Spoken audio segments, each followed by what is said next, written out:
So, comparing yourself with others is, I think, something that most of us are pretty guilty of. You know, whether it be comparing yourself to your schoolmate who got a better grade, or even something as wild as Lamine Yamal playing for Barca at 16. It's really easy to get caught up in what everyone else is doing, rather than focusing on just yourself. Again, it is a very natural thing to do, but the point I'm going to try to hammer home today is that this comparing bullshit, right? It doesn't help you at all. It really only slows you down. We compare ourselves because it's just really part of being human, you know?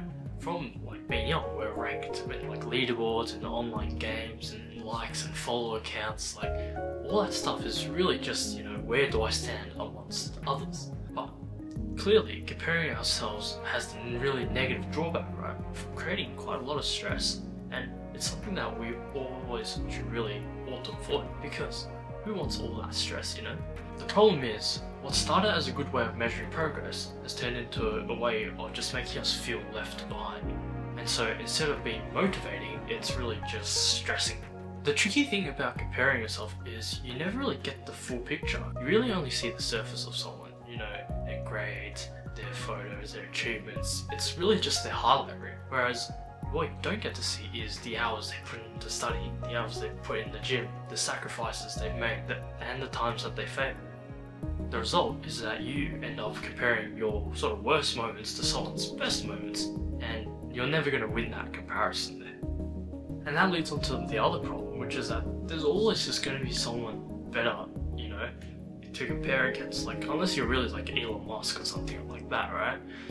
You're probably always going to be able to find someone who's studied better, gotten better grades, done more things, lifted heavier in the gym. If your goal is to tie your self-worth to being better than everyone else, well, it's really just like, you know, an impossible race. Like, you're running on a treadmill trying to get somewhere, but of course you're just never really getting anywhere, actually. The only really fair comparison is with your past self. Asking yourself, you know, are you faster? Are you sharper? Are you doing better at school? Are you lifting heavier? That is the only way they can really measure real progress. Compare yourself to other people, it's all over the place compared to that. Really, the only scoreboard that matters is, can you beat your previous best? If you keep on improving against yourself, then of course you're going to start seeing improvements against other people as well. That's just the way it goes. But it's a lot easier to focus on you and yourself only, because you control everything that you do. And then it becomes, alright, how do we stop comparing ourselves to the rest of the world? First off, I think we should limit our triggers. So if there are, you know, certain people that you sort of see and you habitually compare against, maybe you try to reframe your mind with who they are. Are they your friend? If they're your friend, they're there to help you. They're not there to be, you know, your next like rival or something. If it's an online like Instagram account, like influencers, you could mute them if you want. Sure, they might be posting like, you know, their big gym gains, their morning routines and stuff like that, but realistically, again, that's only the highlights. They don't post any of the lowlights on social media, you know. Second of all, set your own metrics. Set yourself goals like, alright, I'm going to beat myself by 5% for every test.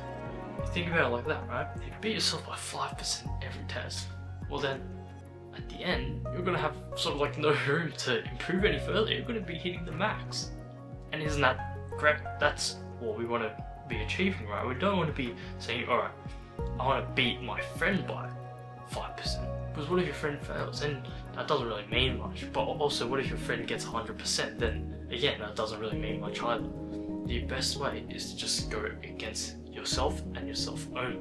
How do we keep motivating that? Well, you got to celebrate those wins as well. You know, if you've done, you know, if you've surpassed one of your metrics or something like that, have that on a board. You should colour it in green or red or, you know, whatever colours you want to really visualise that I am making good progress. I've, you know, gotten a 50% at the start of the year. Now I'm getting 60% in the middle of the year, 70% at the end of the year. That's progress. And no doubt you'll be doing better than other people. Slowly. But that comes second.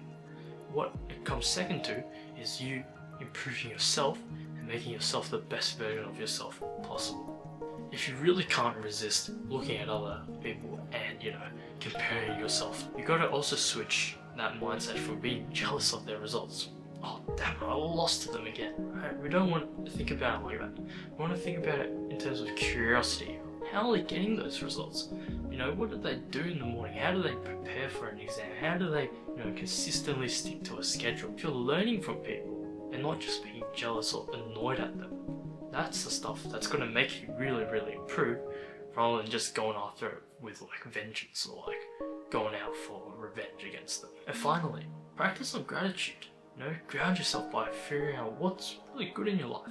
I guarantee you, unless you're, really like in the bottom, like 0.01%, there was always something better, such good to look forward to.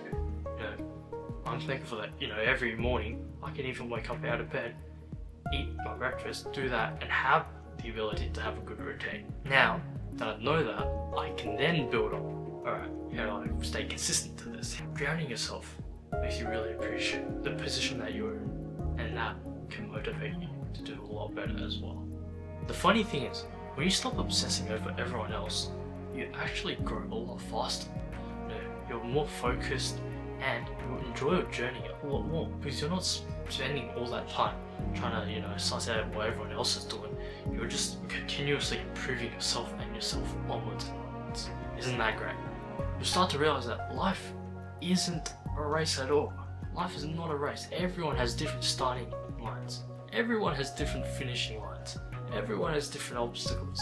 Everyone has different hurdles to jump over. So why compare yourself to other people when the only fair game is against yourself? Only you have experienced what you've experienced. So as long as you're improving yourself, that's the only metric that really, really matters. And so the sooner that you stop running other people's races and trying to jump over their hurdles as well as your own hurdles, you'll start winning your own race. I can tell you that. Now, just as a quick side note, we often talk about, comparing upwards, looking up to people and being scared that these people are so far ahead of me. But another really toxic thing to do, right, is compare down, looking down at people and saying, oh shit bro, I'm a lot better than them at this and that. That is really insecure and toxic.